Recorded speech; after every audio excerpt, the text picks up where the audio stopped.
Welcome back. We continue with our developing story out of Lebanon. Officials are saying that the blast heard near a port in the capital Beirut earlier was an accident, as is in no way terror-related. Several people have been injured. There are reports that scores have been injured, even some reports just moments ago that hundreds of people may have been hurt. Now you can see on your screen massive plumes of smoke could be seen rising above the capital near the port on Tuesday late afternoon local time. These are live images on your screen right now out of Beirut. A large explosion was heard earlier. The damage looks severe, and investigations, of course, are underway in the Lebanese capital. For more on the story, our senior correspondent Owen Alterman joins us again from Petah Tikva. So Owen, the latest developments out of Lebanon obviously shaking the Middle East right now, but it is important to reiterate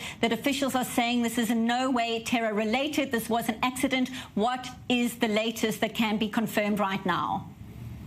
Listen, Benita, we're obviously all trying to understand what the facts are. There's obviously a lot of tension surrounding Lebanon, as there always is, maybe even a bit more right now than usual.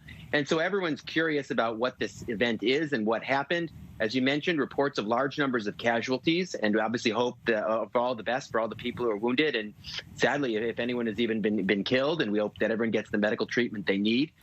We're still trying to understand better what happened. The Lebanese authorities have come out and said that this was a fire at a fireworks factory that went awry. But you look at the video, it's obviously a huge blast. So obviously raises questions. I do think if any viewers are thinking it's reasonable to rule out more or less that Israel would be responsible for something like this, the scale of the kinds of casualties that were caused, it seems to me, and again, we have to say everything with great caution as we just don't know many facts, it's just very, very unlikely that the Israeli military or security services would do anything like this that would affect so many innocent people. So again, I think we can cautiously rule that out. But again, what else happened, we don't know. Obviously, again, the authorities on the scene there saying that this was an accident. So let's take a look at a more in-depth development, what's been happening politically within Lebanon in recent weeks. It hasn't been the most stable of times. Bring us up to speed on those developments, Owen.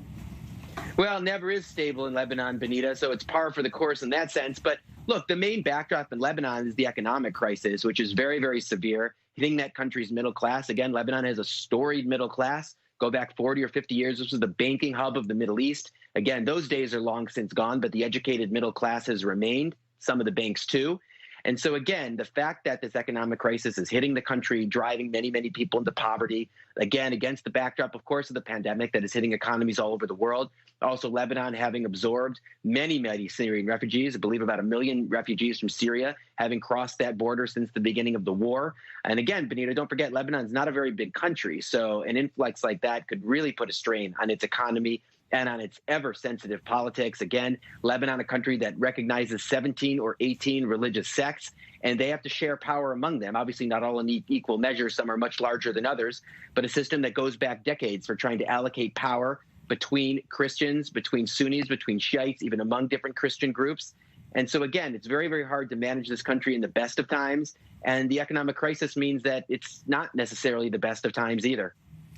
Owen Alterman, stay with us in Petah Tikva. We've got more to unpack. If you're just joining us now, it's a developing story out of Lebanon. Officials are confirming that the blast heard near a port in the capital Beirut earlier was an accident and is in no way terror-related. Several people have been injured, but there are reports that, in fact, scores and perhaps even close to hundreds of people may have been hurt. These are not confirmed at this hour. Massive plumes of smoke can be seen rising above the capital near the port. This all unfolding on Tuesday late afternoon local time. A large explosion was heard and the damage looks severe. If we take a look at the footage we can see on our screens. For more developments on the story, our correspondent Yotam Confino joins me now in studio. This, of course, happening, Yotam, in just the last hour. Talk us through the latest information. What can we confirm as we look at these dramatic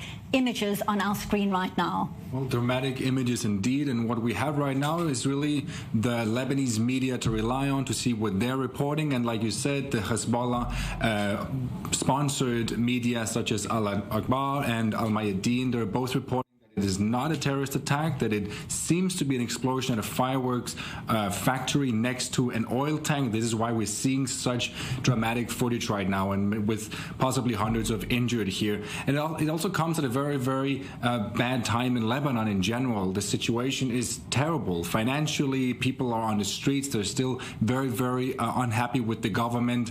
The situation in Lebanon is so tense, and as we also know, not too long ago, there was this border incident with Israel. So really on all levels, Lebanon is struggling. Now they have this mass accident happening in the capital of Beirut.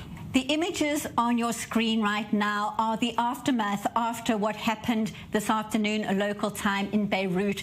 It is so dramatic. It really looks like a scene out of a horror movie. We can see empty, barren land, and really quite a devastating scene. As we keep on saying, we cannot confirm at this point how many people have in fact been hurt, but one can only imagine the emergency teams that are now there on the scene trying to help the scores of people that are injured right now. Exactly, and it does really look like a mushroom cloud almost. It really looks like a bomb went off. Obviously, it's not according to the media, but it really looks extremely dramatic, and if anyone has been near this explosion, obviously you will see casualties, you will see many, many injured, and really dramatic, and all we can do right now is rely on the reports coming from the Lebanese media. Those are the ones giving us the information, whether it be the ones who are supported by Hezbollah or the government, it doesn't really matter. Those are the ones that we rely on right now for the latest. And of course there are conflicting reports coming out of Lebanon as we speak on exactly what has transpired, and we will be verifying those claims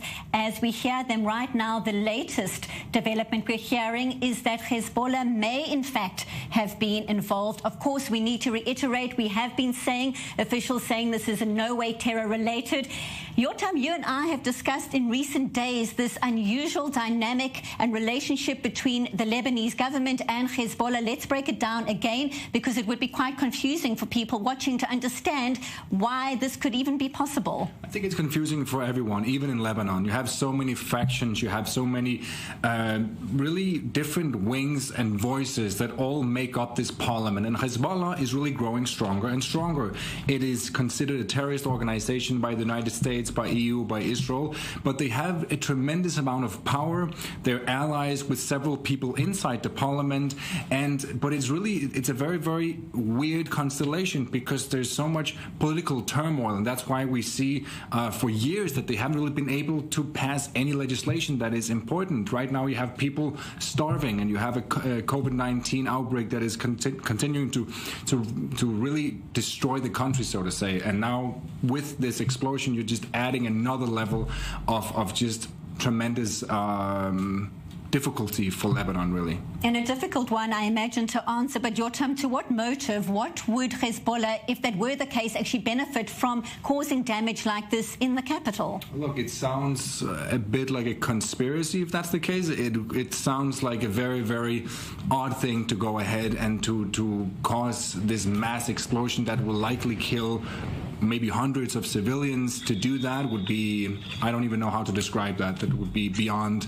despicable, of course. But I don't, obviously we have to wait and see what reports are coming out, but to be behind an explosion like this, even if it's an inside thing but done by Hezbollah, that seems very odd. But again, we never really know. We have to just wait and hear what they're saying in Lebanon. And of